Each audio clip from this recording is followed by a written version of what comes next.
You were told your manager was the person who would help you grow. That was the first lie.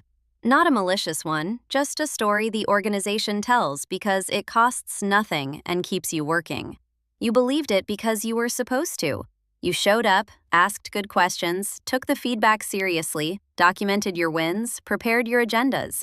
You did everything the mentorship story told you to do. And 2 years later, you are exactly where you started. This is not a bad luck story. This is what the relationship was always designed to do. Every one-on-one, you come prepared. Agenda written, wins listed, questions pre-approved in your own head because you have learned which ones land and which ones make the room go slightly cold. Your manager nods, says, "Great work," and then nothing moves. You leave the meeting and stare at your screen and feel something you cannot fully name. Not anger, not sadness. Something more like confusion with a weight behind it. There is a woman on your team. Call her Priya. She walks into the same manager's office with coffee and easy laughter. She does not bring an agenda. She does not prepare talking points. She mentions, casually, in passing, that she might be interested in the new product vertical. 2 weeks later, she is on the steering committee. She did not apply. She was tapped. She seems mildly surprised, which is somehow the most disorienting part. You start preparing more. You frame your requests more carefully. You adjust your tone, your timing, your delivery. You reread your Slack messages 3 times before sending them. You wonder if you are too direct, not direct enough, too quiet in meetings, too present. You start editing yourself in real time, mid-sentence, mid-thought, and it still does not work. You wake up on one-on-one mornings already tired, not from lack of sleep, from the weight of trying harder inside a system that does not respond to effort the way it told you it would. Here is the reframe that changes everything. You are not failing at the relationship. You are succeeding at a relationship that was never built to move you forward. Those are completely different problems, and only one of them has a solution. Your manager's actual job is not to develop you. Their job is to protect the team's output, manage upward, stay in their lane, and avoid creating problems for the people above them.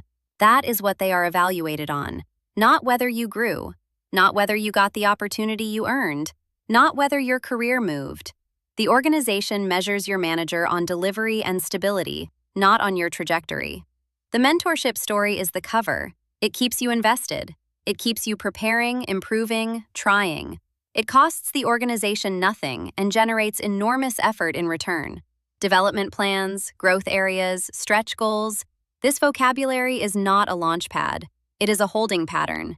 And the more earnestly you engage with it, the more you signal that you do not yet understand the game underneath it. The real game runs on something different. Career movement in most organizations does not come from mentors. It comes from sponsors. A mentor shares knowledge. A sponsor uses power. A sponsor is someone with actual influence who advocates for your name in rooms you cannot enter. Your manager may not have that influence, or they have it and use it elsewhere, or they simply do not think of you as someone to use it for. The decisions that actually matter, who gets the stretch project, whose name gets floated in planning, who is quietly deemed ready, those decisions do not happen in your one-on-one. They happen before, in conversations you are not in, between people whose relationships you cannot see from where you sit. You have been preparing for a conversation that was already decided before you walked in. That is not a failure of your preparation. That is a failure of the map you were given. By now, the cost is not just professional. It is physical. You are not exhausted from the workload alone. You are exhausted from reading every interaction for signals. Every message, every meeting, every hallway exchange becomes a decoding exercise. What did that mean? Was that good? Did you read it right? Are you being managed out or managed comfortable? And is there actually a difference? This kind of hypervigilance is not paranoia. It is a rational response to an environment where the rules are real but unspoken, where the consequences are real but undocumented, and where you have learned, correctly, that you cannot afford to miss a signal. But it drains something, every day, whether or not anything actually happens. Then the feedback arrives. You need to be more strategic. You ask what that means. The answer is vague. You leave more confused than when you arrived.